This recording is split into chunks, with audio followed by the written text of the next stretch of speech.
Bonjour et bienvenue sur cette vidéo.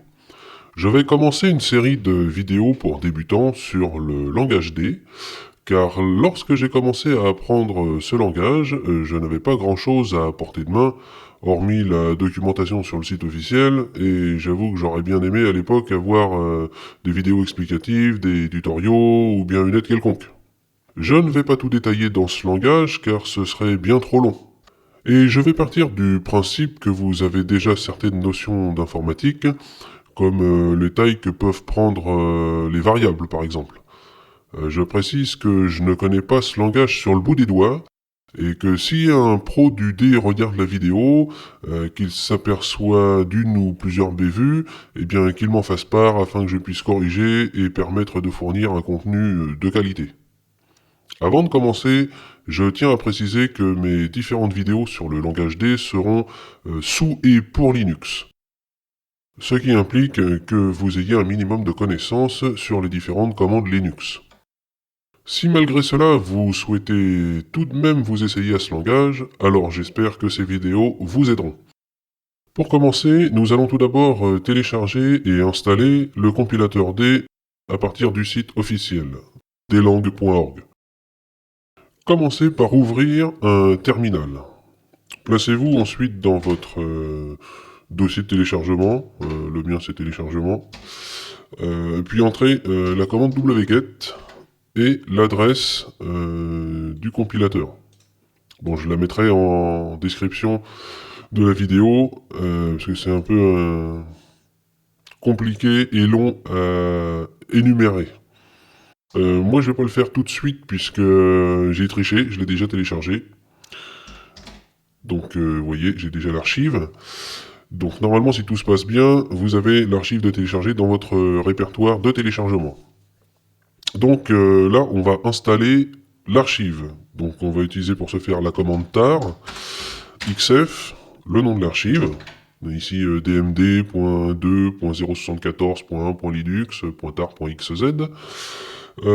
Espace grand C et le répertoire de destination, donc moi j'ai décidé de l'installer dans /opt.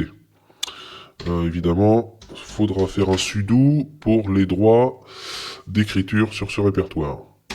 Hop, donc c'est parti. Voilà, normalement c'est installé, je vérifie, c'est bien installé ici, DMD2, c'est bien décompressé ici. Ensuite, pour pouvoir utiliser le compilateur, il va falloir le placer dans le pass. Donc, j'exporte le pass et j'y rajoute /opt dmd2 Linux. Et ensuite, alors si vous êtes en 32 bits ou en 64 bits, il faudra mettre bin32 ou bin64. Bon, moi je suis en 64 bits, donc bin64. Et voilà. Donc maintenant, pour tester que tout ceci fonctionne, je vais créer un petit programme de test, un Hello World, pour faire original. Donc je me mets dans mon répertoire documents. Il est vide. Et donc là, je vais créer un répertoire D et Hello World. Ensuite, je vais dedans. Voilà, c'est vide. Donc là, je vais lancer un éditeur de texte, n'importe lequel fera l'affaire. Et puis Hello World.d. Alors .d c'est l'extension du langage D. Ils n'ont pas fait très original. Le C, le point C pour le langage C, le point CPP pour le C++, etc. Donc j'édite mon fichier. Donc là, je vais indiquer au compilateur qu'il doit utiliser une partie du framework d'entrée-sortie pour pouvoir me permettre d'afficher sur le terminal. Donc je lui indique par le mot-clé import, std pour standard, std.io pour standard input-output.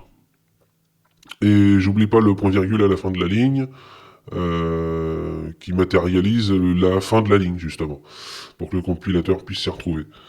Donc, ensuite, je vais créer la fonction principale main. C'est la fonction obligatoire que tout programme doit posséder. C'est au lancement de n'importe quel programme, c'est le système qui va lancer la première fonction qui s'appelle main. Ensuite, on pourra en créer plein qui seront appelés dans main. Mais celle qui est obligatoire, c'est main. Donc, je la déclare void main, parenthèse ouvrante fermante. Je mets pas d'arguments. On va voir plus tard qu'on pourra en mettre des arguments, mais pour le moment, il n'y en a pas besoin. Accolade, write ln, parenthèse, guillemets, hello, world. Et point virgule, à ne pas oublier. Donc cette instruction va demander au programme d'écrire sur la sortie standard du terminal Hello World. Voilà. Donc là, je vais pouvoir enregistrer le source, quitter mon éditeur et vérifier que mon compilateur s'est bien installé en compilant le programme. Donc là, je vois que j'ai bien un helloworld.d et donc je vais taper la commande dmd helloworld.d. Bon, tout s'est bien passé, il n'y a pas eu de message d'erreur sur la sortie, donc il a compilé correctement.